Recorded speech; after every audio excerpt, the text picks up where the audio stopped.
Hey everybody, welcome back to ThaxCast. It's been a couple of crazy weeks at work, so I'm a little bit behind and sorry I missed last week.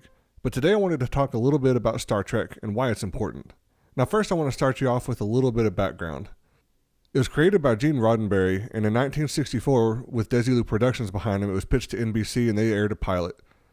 Now ultimately the pilot didn't do well, but NBC liked the concept, so they had them redo it and had the first official episode aired in September of 1966.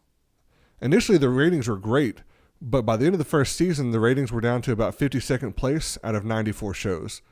The only thing that got it a second season was a fan campaign that was unheard of at the time of letter writing and calling that got them to bring it back.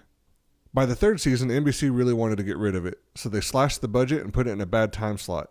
This caused Gene Roddenberry to quit and eventually led to the show's demise.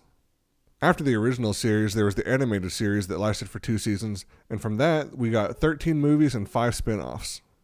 It gained cult status when Paramount bought it out and put it on syndication. From there, they launched their first convention, which they only expected a few hundred guests, but actually had several thousand. Roddenberry was developing a Star Trek Phase 2 in 1975, but that fell under when Paramount's television service went under. The franchise returned to television in 1987 with Star Trek The Next Generation. From there, it went for an almost uninterrupted 18 years. It went from 1987 to 1995. Deep Space Nine went from 1993 to 1999.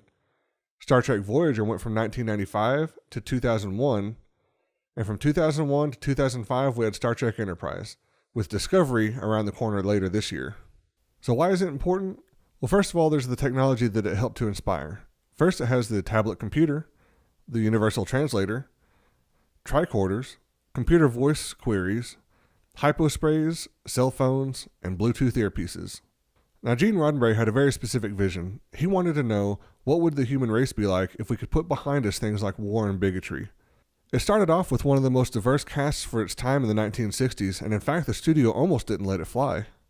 It tackled such subjects as war and peace, the value of personal loyalty, imperialism, authoritarianism, sexism, feminism, class warfare, economics, and so much more. I find it interesting that fans of Star Trek are often the most picked on throughout school, but they also tend to be the most accepting. It's so rare to find a true fan of Star Trek that's bigoted in any way. I highly recommend watching the series to anybody that hasn't watched it before, but here's some things to expect. The original series was low budget and a little bit campy, especially by today's standards, so just be prepared for that. If you want, you can start with The Next Generation first, which most people do. It was the most popular series that aired. In The Next Generation, you'll see what really defines Star Trek with all the different morality tales while going on adventures. Deep Space Nine is a little bit more warlike, with less adventuring going on and more questing to find specific things and find what's going to help them keep their station out in the middle of nowhere. Star Trek Voyager is one of my favorites, and it continues on the Next Generation theme of exploration, but this is more exploration by necessity because they've been flung halfway across the galaxy and they're trying to get home. Enterprise makes a nice prequel to the original series. It's before the United Federation of Planets, and Starfleet's just starting to get on its feet. So it's interesting to see how they make their transition and how they decide what morals are going to guide them, what laws are they going to set up, and how are they going to handle first contacts with new races. Now, what are we going to get from Discovery? Well, we don't really know yet. But what they have said is that in the past series, all the main characters pretty well get along, even if they have a spat here or there. In this series, we may see some departure from that, and there may be some long-running rivalries. Now, it's going to air on CBS All Access, which may hurt it because I don't know that many people are going to pay specifically just to watch this series. Well, that's about it for today. I wanted to keep it relatively short, but I do recommend that you go out and watch these shows. When they brought The Next Generation to Blu-ray, they did a fantastic job of cleaning it up and making it look so much nicer. It has a completely different feel than the DVDs, and especially in the first season, you see a lot more detail that you never knew was there. As always, if you liked my video, give it a thumbs up. If you didn't, give it a thumbs down.